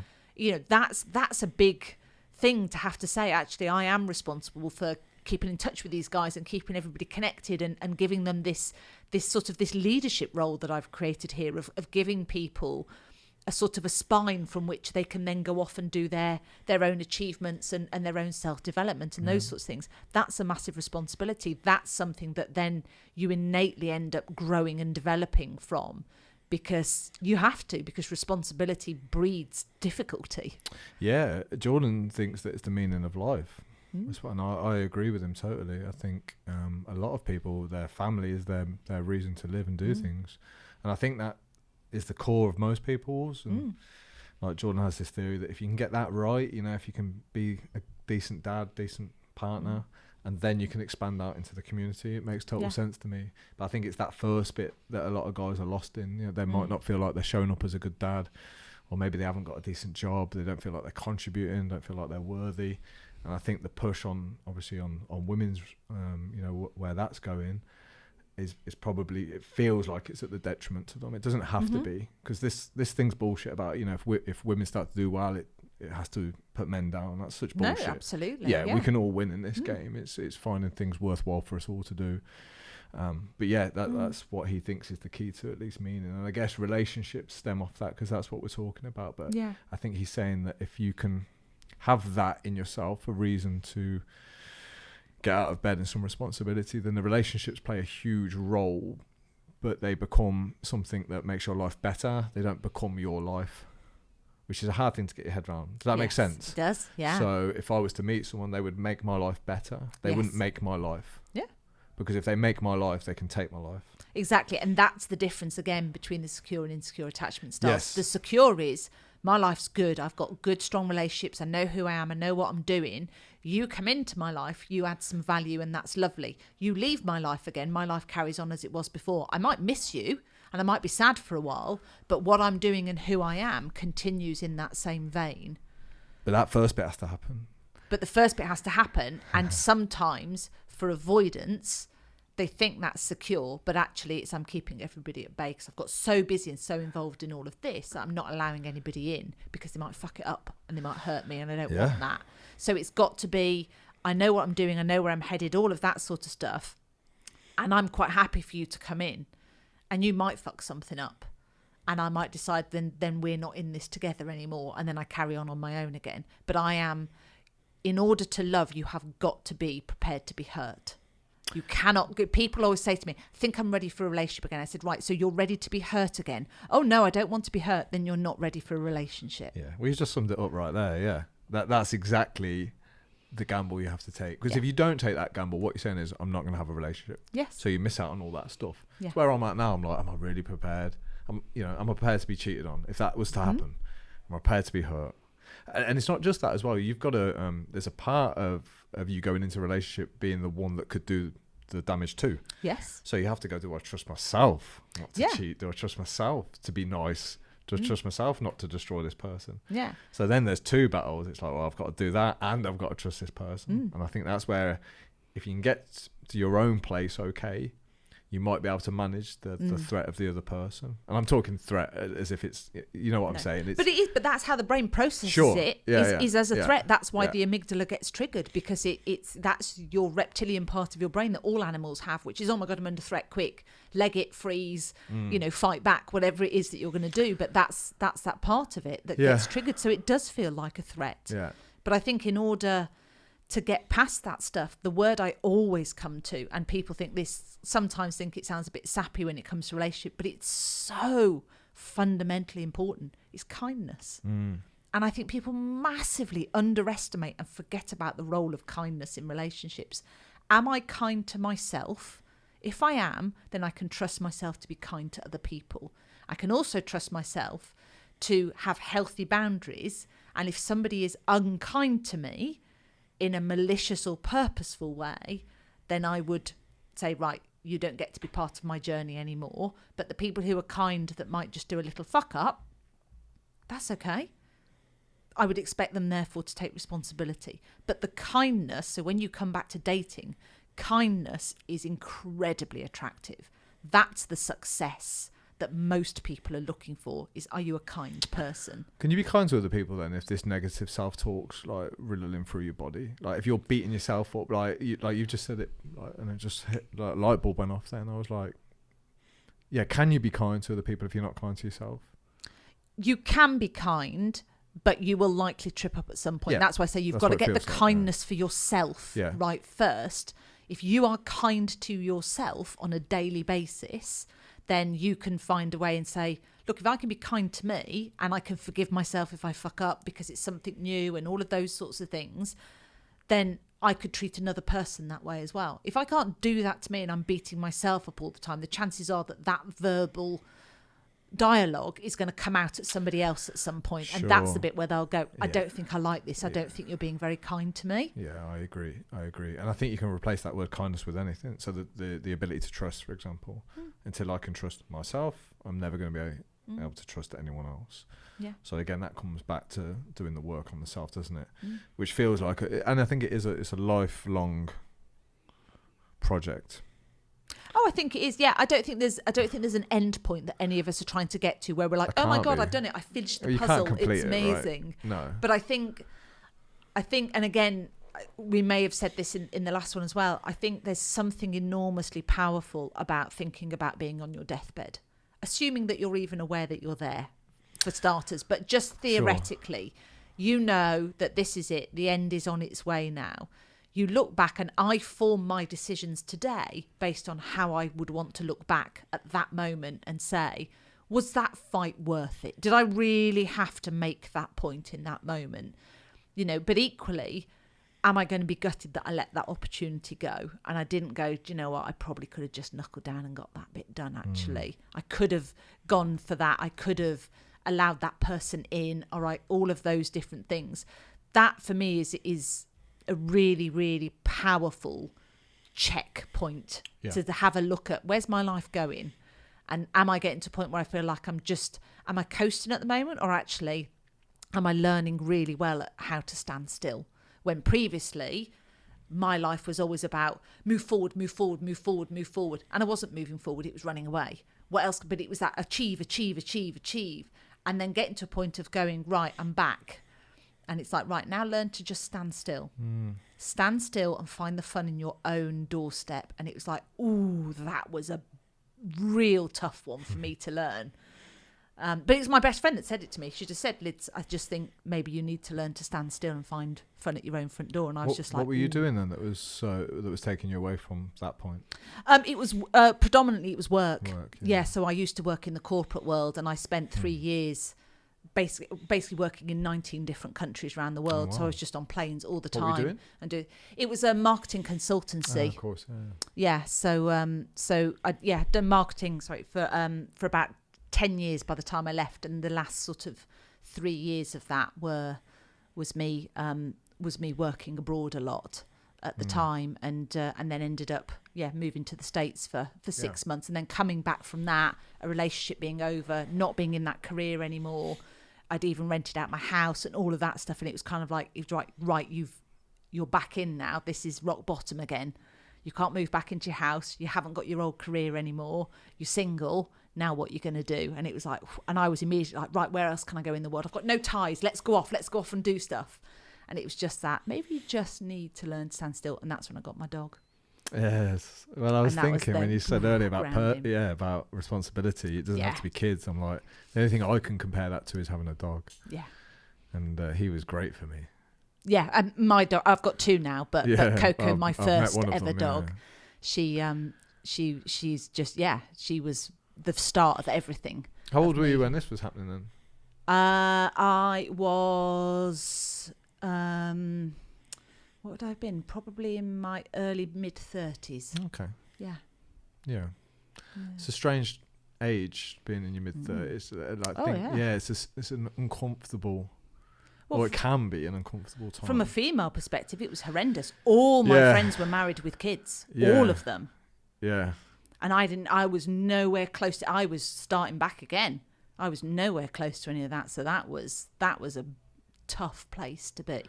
Yeah. I'm reading a book at the moment called The Dark Night of the Soul, and it's kind of using what you've just said. These, what feel like rock bottom periods of your life are often just transformation. And he's not saying run away from the feeling. Like he said, it will suck and it will feel shit. But if you can maybe just have a little bit of perspective, especially at the, when you're 38, 40, you kind of know that period is going to pass. You're not going to feel like that forever if you reflect. So he kind of reframes it into a transformational period. So for example, you're a great example of how that's happened, right? Your life is better for it. Yes. Oh, yes. Yeah. Significantly. Significant. Oh, yes, absolutely. But if I'd have asked you at the time, can I take you out of this pain? You probably would have said yes. Just get me out of it. Right? I probably wouldn't personally. Would you not? Even at the time? No. Or do you think that's now? Because you can see what's come of it? No, because I knew that some of the pain was something I had to go through. Yeah. Because some of the pain was... The pain that I was in that moment was actually bringing back the pain from childhood, and I knew that was still stuff that I was unpacking and had to work through. So I knew for me personally that it was a pain I had to go through. But it was one where I was scared because I didn't know if it was ever going to end. That was the bit that was very difficult, am I really going to come out better from this, or is there a chance I'm going to go back and keep making the same patterns and the same mistakes and those sorts of things again? That was scary. Yeah. And I think this is where therapy, personal training, coaching, it's such a big industry now, mental health. I really think we've got to be careful that we don't try and sell this concept of you shouldn't feel like this at times in your life. For me, it's very normal and important. And I think some people try so hard to get out of it. And I guess this is why alcohol's a useful medication. Like it picks you up. There's things that you can do to instantly get out of that mood. I mean, you'll fall back there harder, of course. But I think just that awareness that you've said of like you knowing that it was part of a transformation, you can surrender to it then a little bit. And that doesn't mean you don't do anything. It just means that you accept the pain that you're in and that there's a reason for it. Yes, I think I knew where to place the feelings, and I think that helps massively. I think sometimes people go into therapy or just in life, they feel awful and they genuinely are struggling to think, where do I place the fact that I feel like this? Like what is it way back when or even recently that's making me feel like this? I think what made it slightly easier for me is I knew what the causes were of why I felt the way that I felt. What I didn't know, but I hoped, is that I would be able to be different and healthier and have a more secure attachment style if I really knuckled down and did the work. So what were you before this the secure attachment?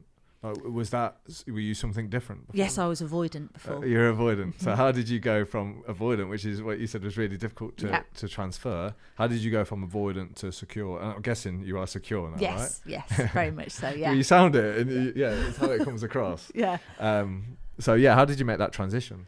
So I guess part of it was coming out of a particularly toxic relationship that had actually, with an avoidant, which had pushed me more into anxious. So two avoidance. So I defaulted into anxious. Mm-hmm. So coming out of that, it was then having to look at what it was that I was looking for in that relationship. Why did I want to believe in something that was so blatantly broken? And peeling back those things. I think what I do have the benefit of is I have always had very secure friendships, not lots of them, and they are people from different points of my life. So it's not this whole gang of girls that I was friends with at school. I've got one friend who I went to secondary school with, and she is my absolute sort of best friend, my longest serving friend kind of thing.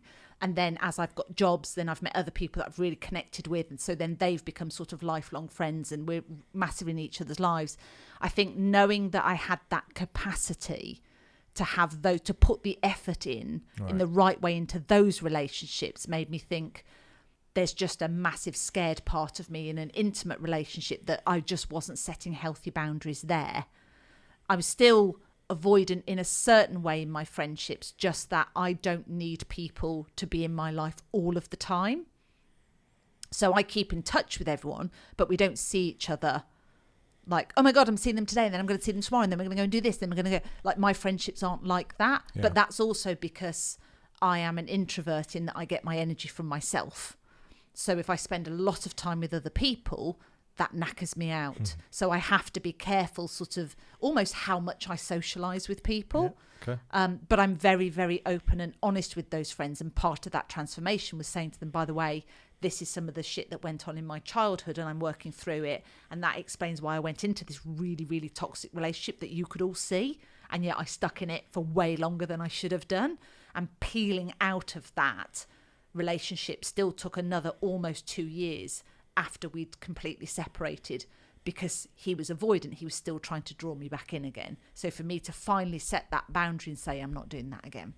And then I spent time on my own and just with my friendships and doing my psychology and all of that stuff, just learning and learning and learning. And then I got to the point of, right, I need to start looking to put some of this into practice. What was that fear then that you just spoke of when you're in a relationship? Is that you're going to leave me fear, or? Yes, it was back then. Yes, it was. It was that you would hurt me in some sort of way, because that was my model with males, was that any male close to me had always done something to hurt me. Do we reinforce the story sometimes then by picking someone that confirms our story? In that relationship I did. In previous ones I hadn't, but then I destroyed them anyway, because what if? But in that one, I actually chose a really, really toxic person. And so then it was kind of like it was all the worst nightmares all became true. So is your current partner fits the profile of secure? Yes, so you got two secure people together. Yes. And that's why it works. Yes. So through all that pain that you went through and being the avoider, you first saw that you were being avoider, you went back, saw why you were behaving, why you were, went to work on that, and then match yourself up with someone that was more suited to what you wanted going forward. Yes. Although I wasn't looking at the time, he just found me. Right, yeah. But that's no coincidence, right? Yeah, I mean, I don't know really. It's one of those, I mean, how my husband and I met is a completely random thing. Okay, let's hear it. So I just used to walk past it. I live around the corner from where he works. Okay. And I used to walk past his work, taking one of the girls to school. Oh, okay. And just one day he just stopped and asked me out. Oh, wow. Ballsy. And that was it. And that's what I thought. Yeah. And I was like, fair enough, if you're going to ask out a complete stranger on the pavement, then you get a yes. Yeah. And so we went for a drink, and I was like, nah. but we stayed in touch, and that was it, and just a friendship. But I got to see his kindness during that time. Yeah. So on that period of dating for the first, I don't know, few weeks, months. Well, we went on one date, and then I friend zoned him to 100%. What put him in the friend zone then? Because I didn't think that we had enough in common. Is that true now, looking back? Do you need much in common? I think that it was, our upbringings are quite different. Yeah. I think our life experiences to a certain extent have been quite different, because I've had this big corporate career and these sorts of things. He's in one profession, he's been in it his whole life, and that's what he does. And so I think initially I felt like my world was bigger than his world, and wasn't sort of sure that would really work out in that way. What I got to understand when we were genuinely just mates was that his values are really, really similar to mine. Really similar. So What's important to me is important to him. How he conducts himself, who he wants to be seen in the world as a type of person, was really important. He was extremely reliable. He did everything that he said he was going to do. He'd never, he doesn't promise anything that he can't deliver on, and that sort of thing. So that then triggered all of the, right, this is a really, really safe person, but really exciting in other ways as well, though. Yeah. But just not in unpredictable ways. And I think this is when we talk about goal setting and ambition, I think there's an argument to be said that like your goal setting should be based around the characteristics that you want to display more. So if I'm working with anyone, rather than just set these goals, before that I always like, well, what do you want to experience and what kind of person would you like to be? So for example, if you'd like to be a more disciplined and reliable person, we can put a goal that requires you to be disciplined and reliable, so that it trains those characteristics, so that you don't have to be in the top 5% of earners to feel like you have a chance with some of the best people out there. Because like you say, people are attracted to qualities and values as well as other things, like finances. That's one part of the game, isn't it?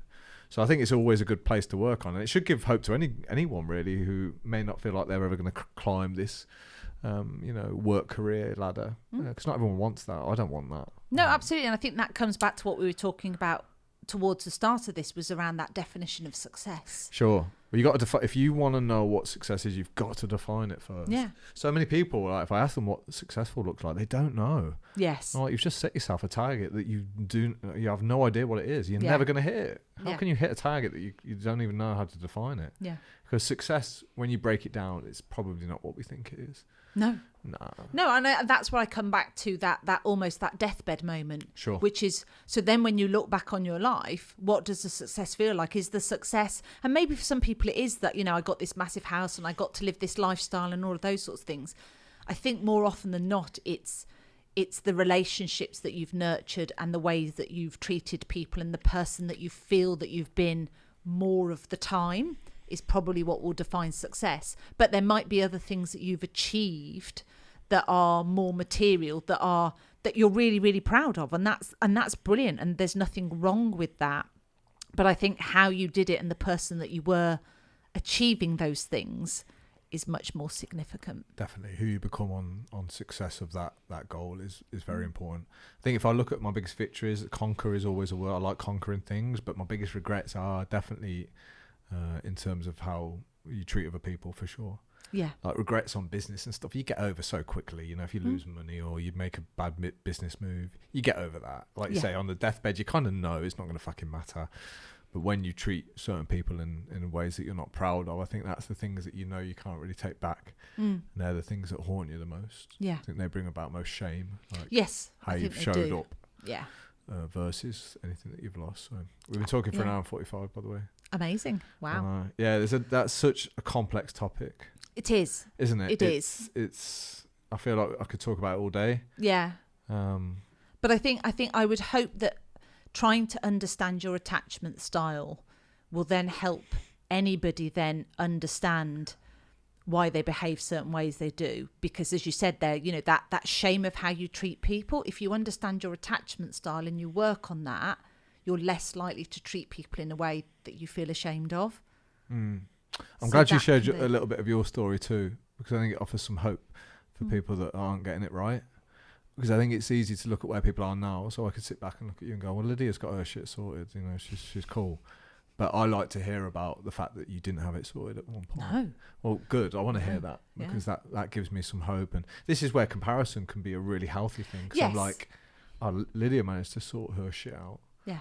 Yeah, despite all that, like, especially at the age you're at, like, you know, that's quite cool. Getting quite ancient now. Well, you know, when you hear a 24-year-old go, oh, fucked up, and I'm like, you know, come on, man, like, you're 24, like, but when someone in their 30s does it, and again, it's a real tough age for a lot of people that I work with, because they probably feel like they should know better, or there's more on the line, or I don't know what it is. It's a strange time. I think you have a decision to make at that age. Yes. Because if you don't do it now, are you really going to do it in your 50s and 60s? Probably not. And I think the fear is that actually the things will be, you know, the brain patterns and that will just be even more locked in. You know, we do have neuroplasticity through life. We can change whatever we want to an extent within our brains. It's just the older you are, the harder it is, the more work and the more effort it takes. So, and it's reps, like we said. If you're 40 and you've been putting in those reps of being an avoider, like, chances are you're good at it. Yes. Really good at it. Yeah, and you're really good at bullshitting yourself about the fact that you've done it and going, no, because I'm going to rewrite it in this way. And it's like, it was still avoidant though, wasn't it? So for you to share that bit is really cool. Because like I say, I'm a big fan of sharing the struggle. I never think you should look at where someone is now. I think you should always dive into, what did they go through to get there? Oh, yeah. Because that's unfortunate. That's what a lot of people want to skip.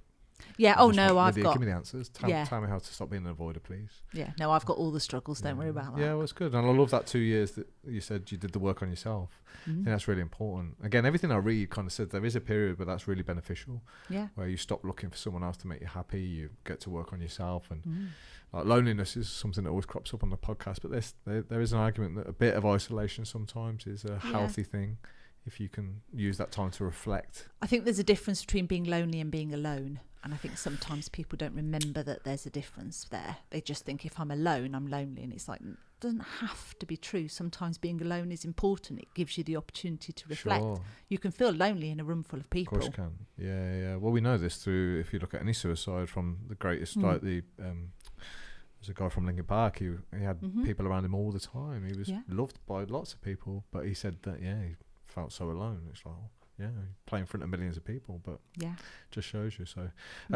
again, I always like to end with just a quick couple of questions. What's next for you? Because last time we spoke, it was you were like, I'm cool, I'm happy, I'm just are you still in that same flow, that same I think I probably am. I mean, what's next for me is probably hoping that my foot doesn't break again on a very very minute level. So you were running.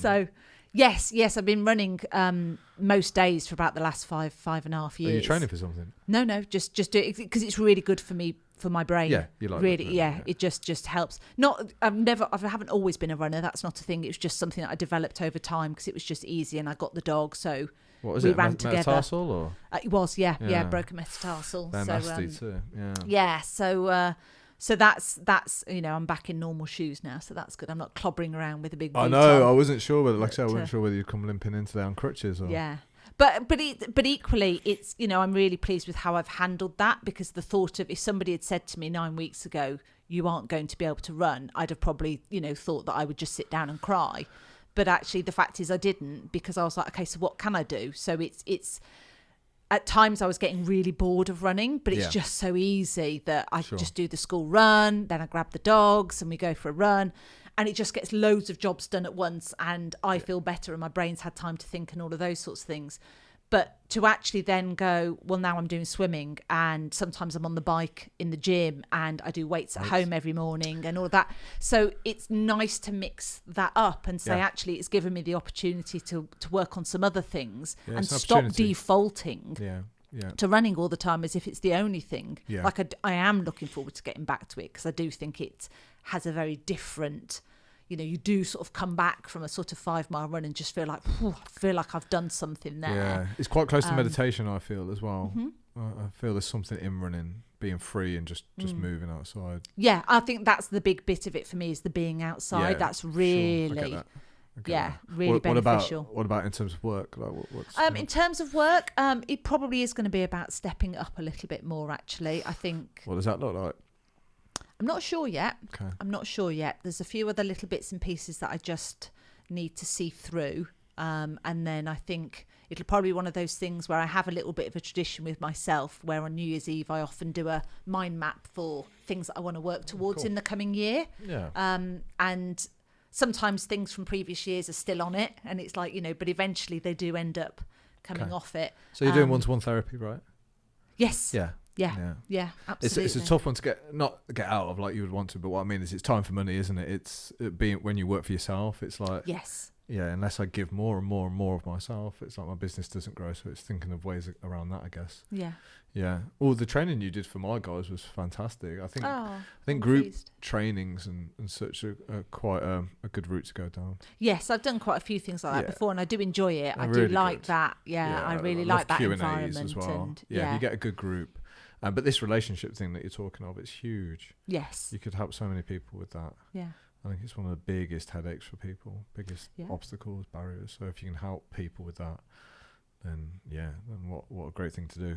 And what are you working on now to develop any of the traits that we've spoken about? So I always ask the guys, like, what are you doing to work on to become a better man? What are you working on to become a better woman?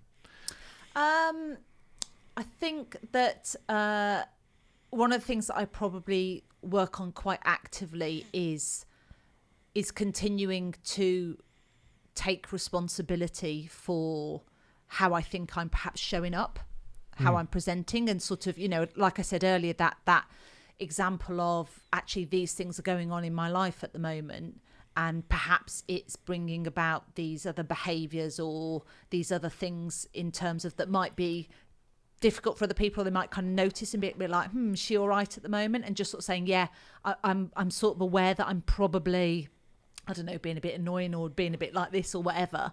And it's like, these things are going on. I'm aware I'm doing that as well, though. So I'm just trying to. So I think that taking responsibility and building my own emotional intelligence whilst doing that is something that I sort of really enjoy seeing that change in myself.